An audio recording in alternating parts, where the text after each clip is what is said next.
sekalian yang saya kasih. Pada kesempatan ini saya mengajak kita semua untuk merenungkan tentang dua hal begini. Yang pertama tentang jalan Tuhan, jalan keselamatan. Lalu yang kedua tentang bakti untuk misi, bakti untuk Tuhan. Kita mulai dengan yang pertama. Perjalanan terakhir kalinya oleh Brother Ino adalah ke Kupang pada hari Sabtu 4 Januari lalu. Perjalanan itu seperti yang tadi sudah diberitahukan kepada kita adalah untuk kepentingan pemeriksaan kesehatan. Sesudah membuat pemeriksaan DNA, dia sendiri berangkat ke Kupang. Tidak ada orang yang antar dia waktu itu karena dia cukup kuat, dia mengatur dirinya sendiri. Ino hendak memeriksakan kesehatannya lebih lanjut di rumah sakit yang lebih baik dan oleh dokter-dokter ahli. Itu tujuan dari perjalanan yang perlu Ino ketahui. Juga sudah ada perencanaan. Ketika dia tiba di Kupang di Bandara El Tari, seorang sama saudara SPD akan menjemputnya lalu membawa dia ke rumah SPD di Webufu.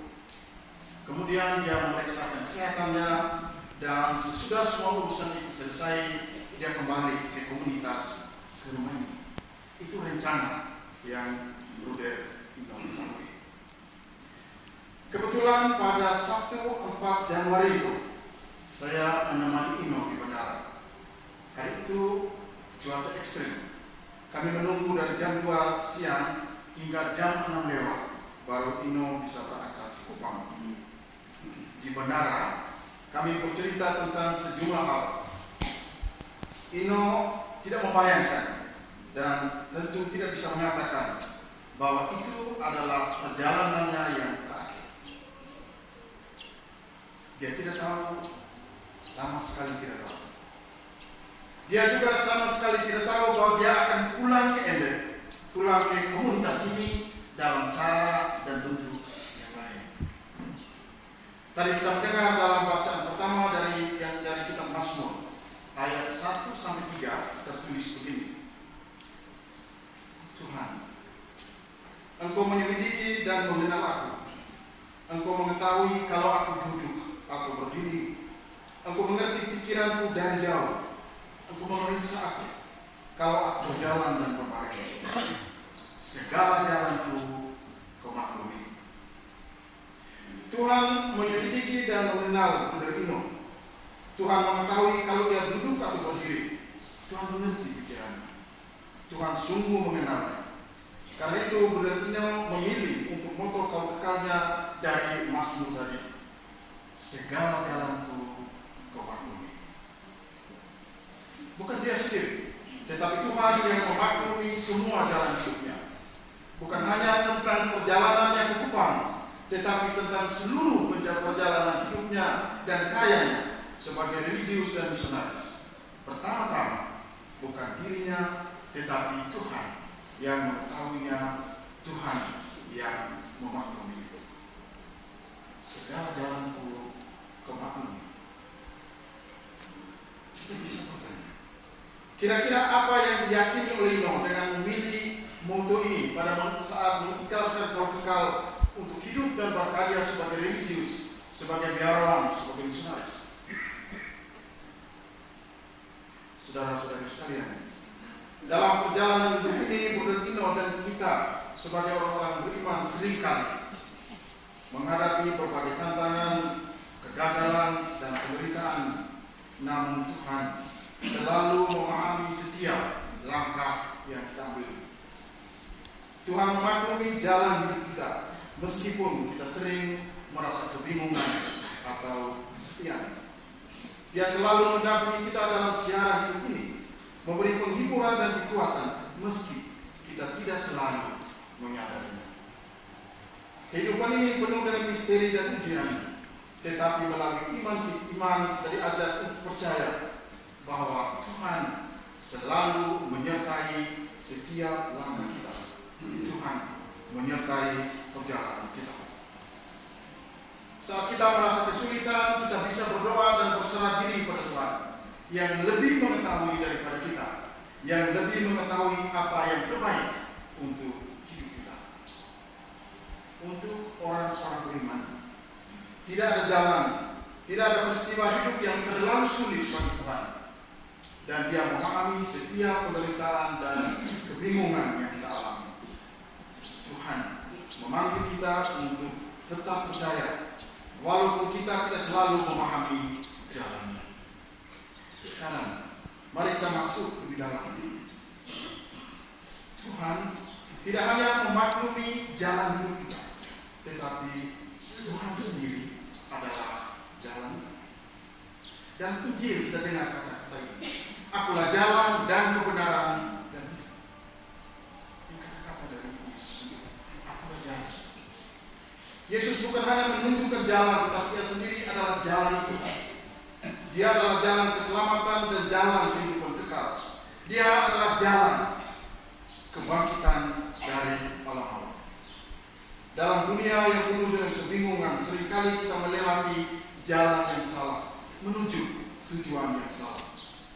Namun Yesus, sabda Allah yang telah menjelma menjadi manusia, mengajarkan kita bahwa satu-satunya jalan yang benar adalah mengikutinya. Mengikuti Yesus, berjalan di belakang Dia, menjadi murid Yesus berarti menuruti ajarannya, menjadikan kasih sebagai pusat kehidupan kita.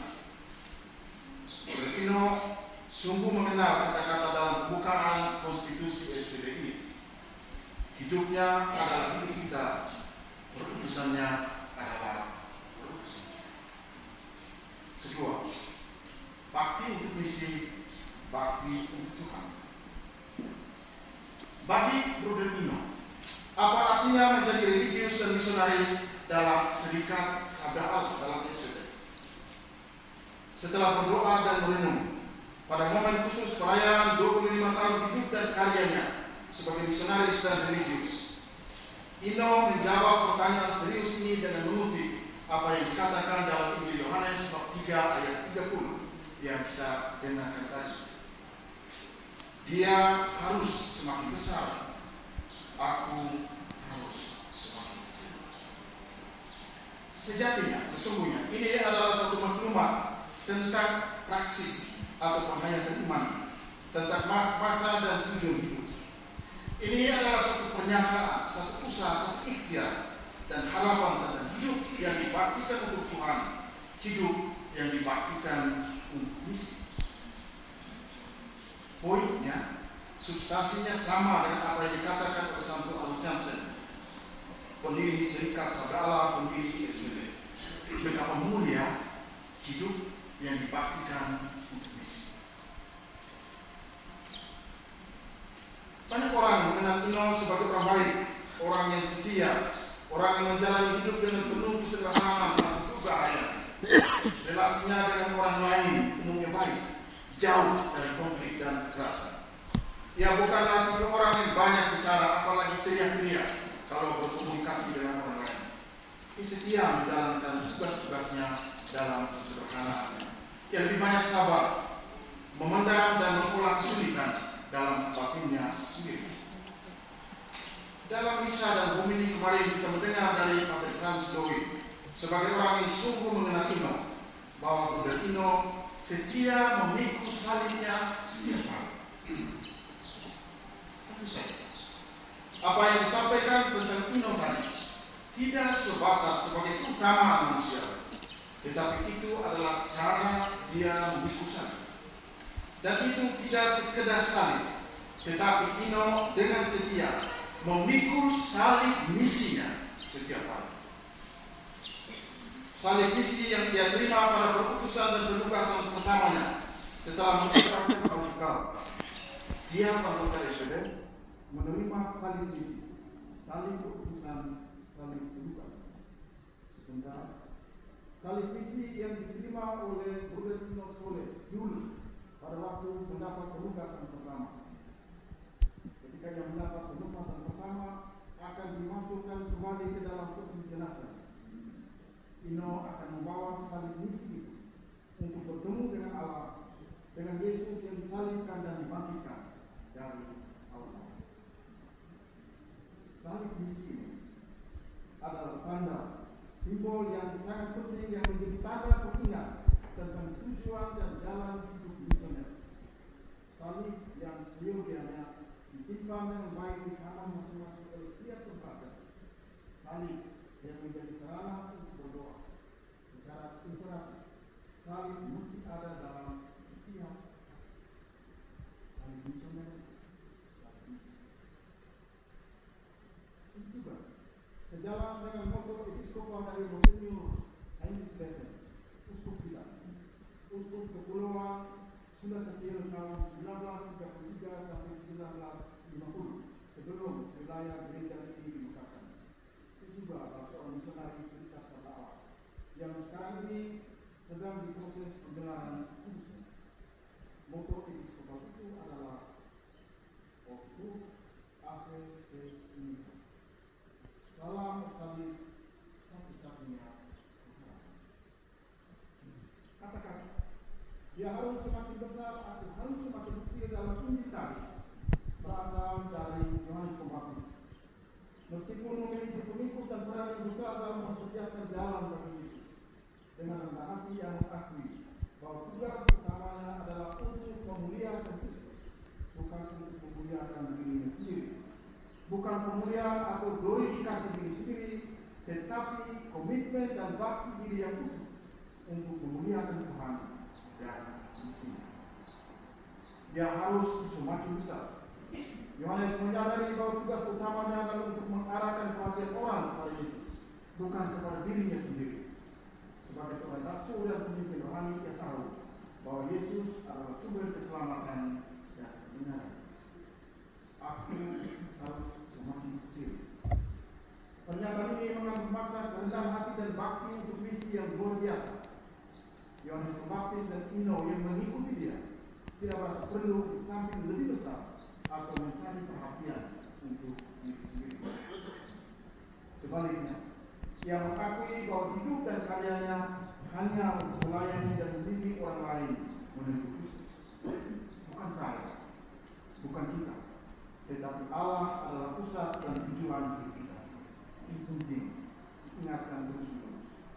Lantas sering kita kali terjebak dalam kepentingan diri kita sendiri, dalam keinginan untuk dilihat, dalam kesenangan untuk dipuji dan dihormati. Senang kadang menjadi selebriti. Dalam hidup sebagai orang-orang beriman, dalam hidup sebagai misionaris dan religius, semoga kita semua mengikuti apa yang dikatakan dalam Injil tadi. Tuhan dan misinya harus